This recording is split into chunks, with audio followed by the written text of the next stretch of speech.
자, 여러분들, 지금 여러분들께서는 1948년 11월 17일 날 제주도 지구 계엄 선포에 관한 건에 대한 내용을 보고 계십니다. 자, 그래서 오늘 말씀드릴 주제, 긴급 편성, 정말 국가와 국민을 위한 선택이었는가? 계엄의 역사에 대해 한번 말씀드려 보도록 하겠습니다. 자, 여러분들 안녕하십니까? 자, 오늘도 잘 알려지지 않는 내용들만을 설명하는 범생각 채널 한번 시작해 보도록 하겠습니다. 자, 제가 오늘 방송할 주제 바로 이제 계엄의 역사에 관해서 이제 방송하기로 했는데 말이죠. 진짜 이게 오늘만큼은 진짜 무거운 주제라 생각하고 저 나름 진짜 무거운 마음을 가지고서 방송하기로 했는데 말이죠. 이 내용이 참 이게 내용부터가 무겁게 다룰 수밖에 없는 내용이고 그것도 이번 연도죠. 2024년 이제 12월 그것도 딱 내년을 딱 앞두고서 어떻게 12월 날 현직 대통령이 비상계엄을 선포했는데 정말 모두가 생각지도 못했던 일이죠. 어떻게 2024년에 비상계엄이 어떻게 선포될 수 있었는가에 대해서 그래도 참 저 스스로는 이걸 방송을 해야 되는 게 맞는 건가? 한편으로 이런 식으로 생각을 하면서도 그래도 방송을 안 하고 지나치기에도 좀 뭐 그렇다고 해야 될까요? 저 스스로가 뭔가 마음속에서 이거 방송을 안 하고 지나칠 수는 없겠다는 생각이 머릿속으로 자꾸 그런 생각이 들어오다 보니까 그래서 이번에 뭐 계엄에 대해서 한번 방송을 해보기로 해봤습니다.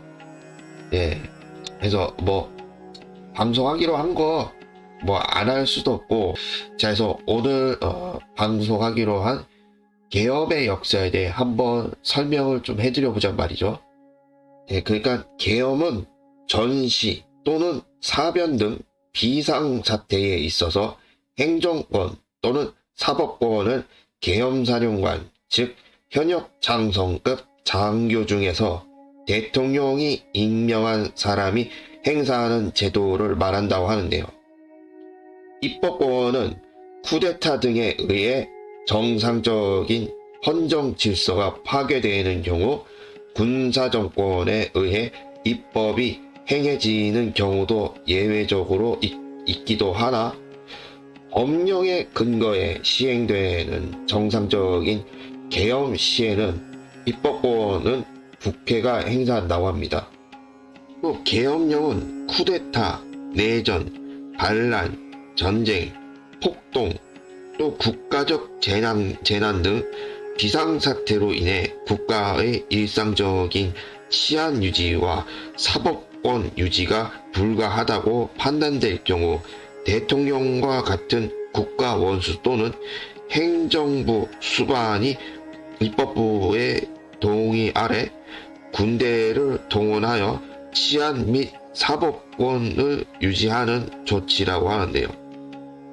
계엄령이 선포된 지역에서는 계엄사령부가 행정사무 및 사법사무를 관장한다고 합니다. 또 계엄령을 인정하는 거의 대부분의 국가에서는 계엄령 비상사태에 대한 일시적인 조치로 규정하고 있다고 하는데요. 비상계엄 지역 안에서는 일정한 범죄에 관해서는 군법회의로 재판하는 것이 원칙이라고 합니다.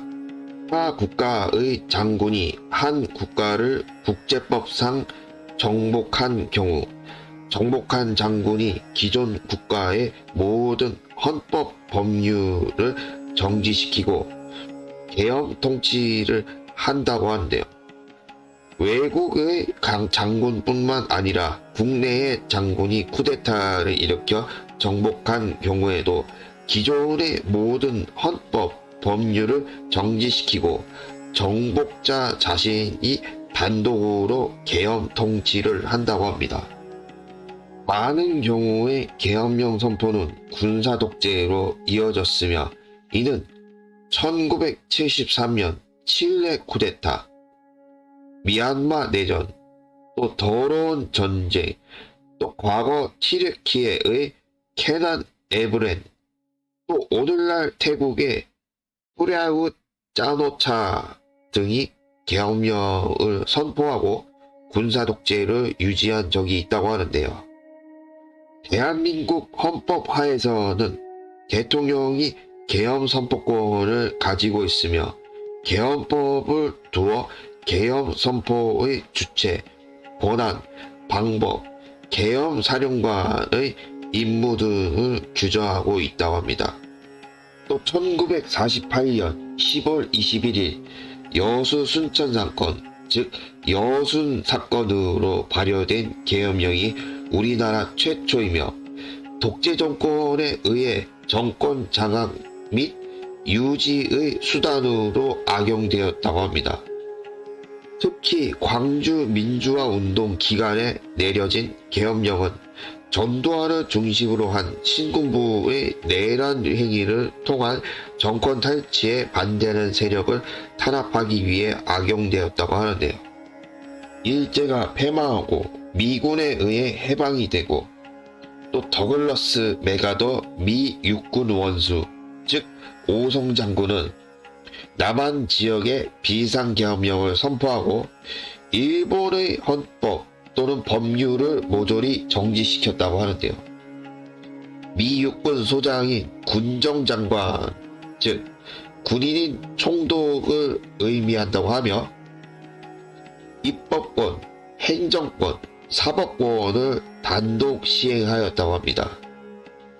또 군정장관이 단독으로 입법한 선거법으로 50총선을 치러 재헌국회를 구성했으며 제조선 미육군 사령부 군정청 또한 참조되어 있다고 합니다.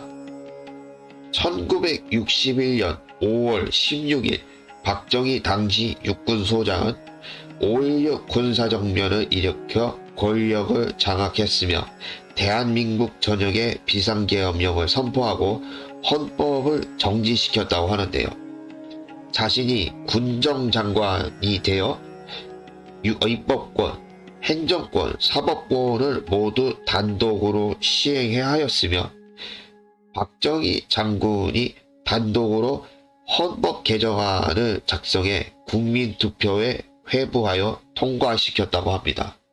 1972년 10월 17일 박정희 대통령은 대한민국 전역에 비상계엄령을 선포하고 헌법을 정지시켰으며 자신이 군정장관이 되어 입법권, 행정권, 사법권을 모두 단독으로 행사했다고 합니다. 또 11.7 비상조치라고도 하며 단독으로 헌법 개정안을 작성해 국민투표에 회부하여 통과시켰으며 이것을 유신헌법이라고 한다 합니다. 1979년 12.12 쿠데타로 권력을 장악한 전두환은 1980년 5월 17일 전국 비상계엄을 선포해 헌법을 일방적으로 정지시키고 자신이 군정장관으로서 입법권, 행정권, 사법권을 단독으로 행사하였다고 하는데요. 5.17 쿠데타 역시 단독으로 헌법 개정안을 작성해 국민투표에 회부하여 통과시켰다고 합니다. 오스트레일리아, 즉 호주에서는 1804년 3월 4일에 일어난 캐스릴 죄수 반란 사건 시기에 계엄령을 선포하였다고 하는데요. 또 캐나다는 제1차 세계대전 기간 중이었던 1917년과 제2차 세계대전 기간 중이었던 1944년에 전시조치법이 시행되었으며 1988년 국가비상사태법이 전시조치법으로 대체하였다고 대체되었다고 합니다.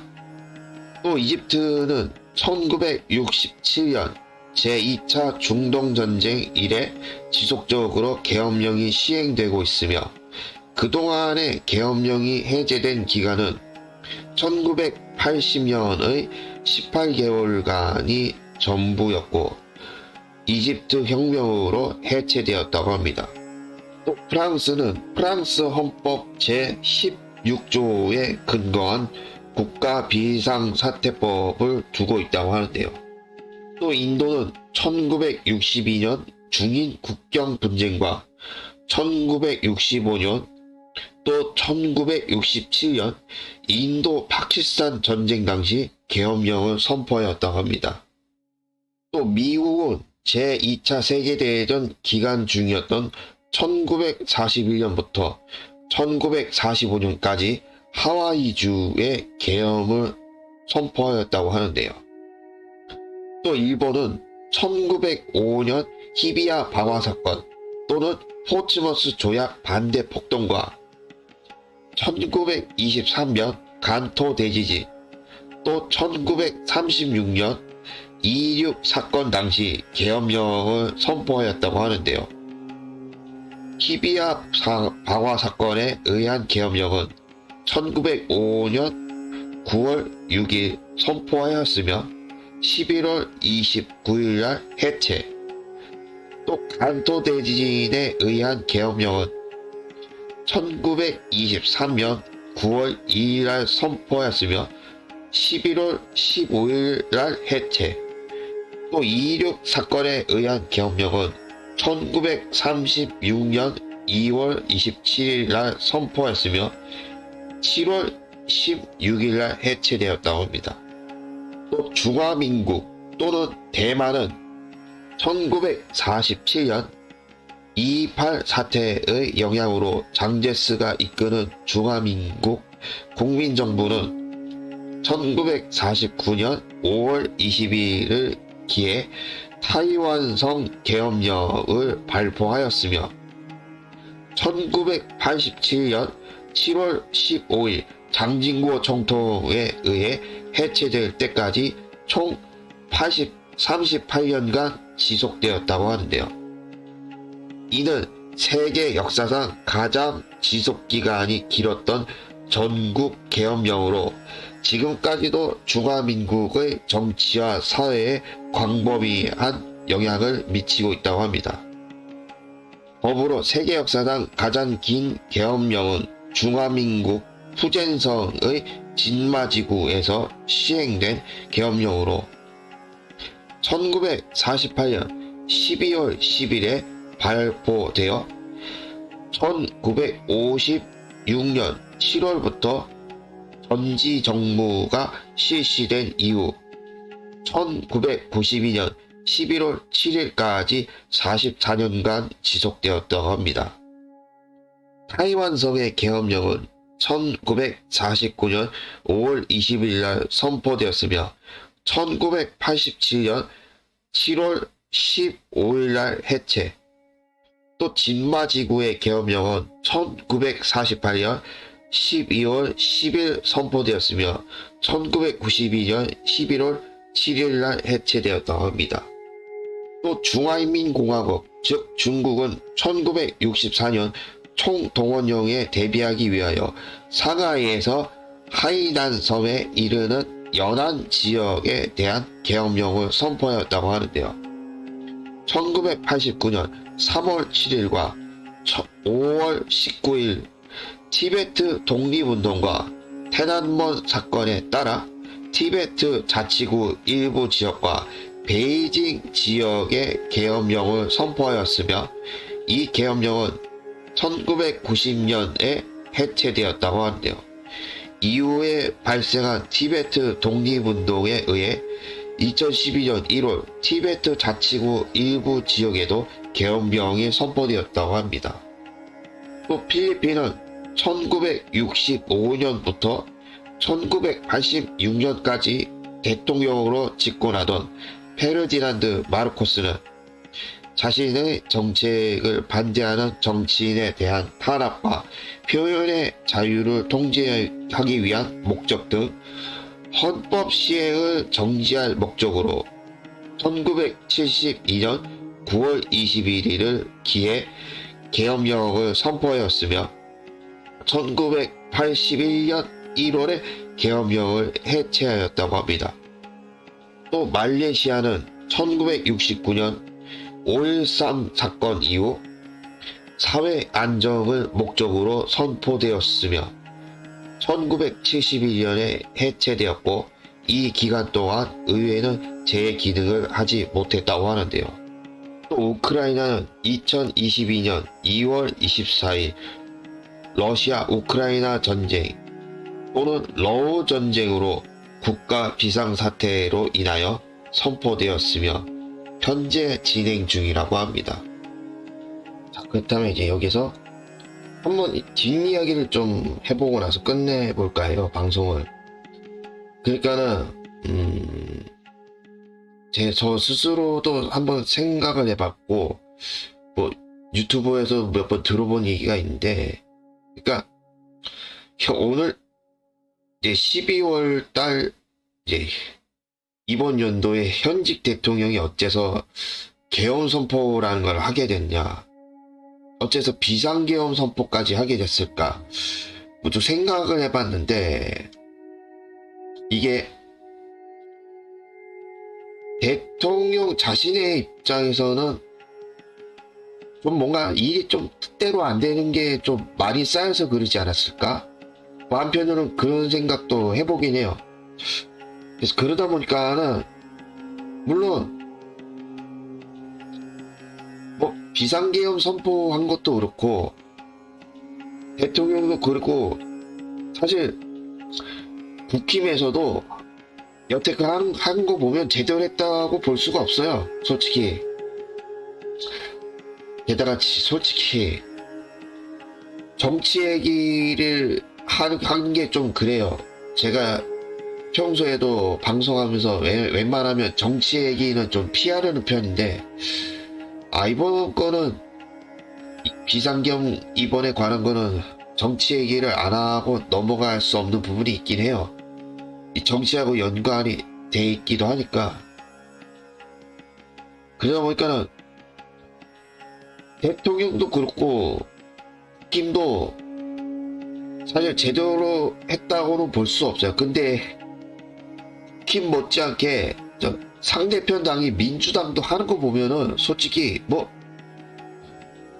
그 전에 뭐 민주당이 해놓은 것 중에서 그러니까 방통위부터 해서 뭐 검사들만 뭐 20명 넘게 20명 넘게 탄핵을 했다고 하는데, 20명 넘게 탄핵을 한 게 그게 진짜 법적 절차를 거쳐가지고 법적 근거 하에 그런 거에 의해서 탄핵을 한 건지도 그렇게 보이지도 않고요. 그냥 자기 눈에 거슬려서 탄핵을 한 거 아니냐. 또 혹은 또 어떤 데서는 부정선거 관해서도 그렇고 하도 민주당 쪽에서 여태껏 저질러 온 게 있다고 하니까는 검찰 쪽에서 검사들이 그거 수사해보겠다고 해서 그런 이유 때문에 어떻게든 탄핵을 하려 한 거 아닐까, 그런 얘기도 나오긴 해요. 근데 그렇다고 해도 솔직히 비상계엄까지 간 거는 솔직히 너무 세게 간 거 아닌가. 또 대통령 입장에서도 너무 무리하게 간 거 아닌가, 그런 생각도 들기도 해요, 한편으로는. 게다가 또 어떤 데에서는 비상계엄 선포의 목적으로 선관위일 가능성이 또 크다는 얘기가 나오고 있죠. 또 그런 얘기가 나올 수밖에 없던 게, 또 당시 이제 비상계엄 선포하고 나서 이후에 물론 국회에도 계엄군이 들이닥치긴 했는데 국회보다도 선관위 쪽에 계엄군 군인들이 더 많이 투입이 됐다 하더라고요. 뭐 선관위 쪽 같은 경우 무려 300명이 동원됐다고 하고, 그에 비해 국회의원 한 뭐 50명인가? 뭐 어쨌든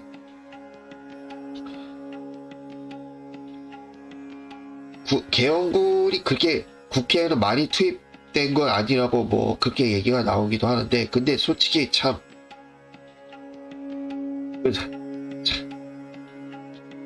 비상계엄 선포 이후로 이제 지금 한참 탄핵 정국이죠. 지금 탄핵 정국으로 좀 뭐 혼란스럽기도 하고, 좀 어쨌든 뭐 많이 혼란스러워요 지금 분위기가. 뭐 근데 보니까 탄핵 관련된 것도 보니까 한쪽에서는 탄핵을 해야 된다고 시위를 하는데, 반대쪽에서는 탄핵 반대 시위를 또 하고 있는 상황이라고 하더라고요. 네, 뭐 어쨌든 상황이 그렇고, 참